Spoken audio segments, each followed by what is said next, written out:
L'organisation La Patrie en danger part à la rescousse de la place d'armes des Gonaïves. Bravo! Une place publique, dans un pays, est généralement un lieu témoin de son histoire glorieuse et de sa culture.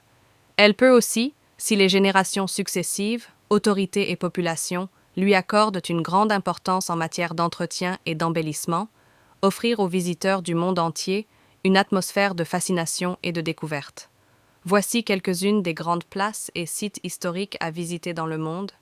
1. Les plages du débarquement en Normandie, France. 2. Rome et ses monuments emblématiques tels que le Colisée, le Forum romain et le Panthéon III. La Grande Muraille de Chine. 4. Machu Picchu, Pérou. 5. La Cité interdite de Pékin, Chine. Et une sixième.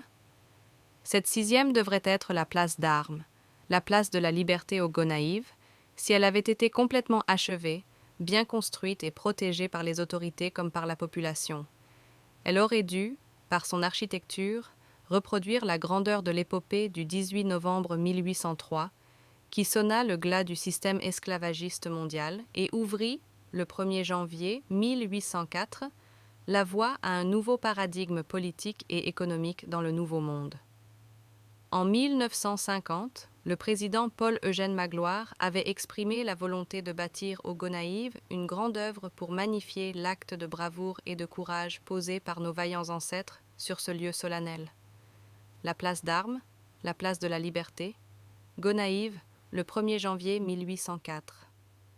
Malheureusement, inachevée par manque de continuité dans la culture de l'État haïtien depuis son origine, cette place se trouve aujourd'hui dans un état de délabrement et d'insalubrité, tel qu'elle n'attire même pas la diaspora haïtienne, encore moins les millions de touristes étrangers qu'elle pourrait séduire.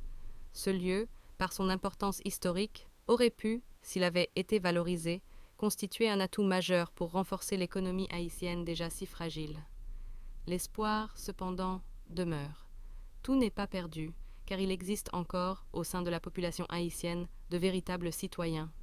En l'absence des autorités municipales et du ministère de la Culture, certains se révoltent périodiquement contre le délabrement et le manque d'entretien de ce haut lieu de mémoire, transformé en dépotoir par une partie de la population de la ville des Gonaïves, qui semble ignorer sa portée historique mondiale.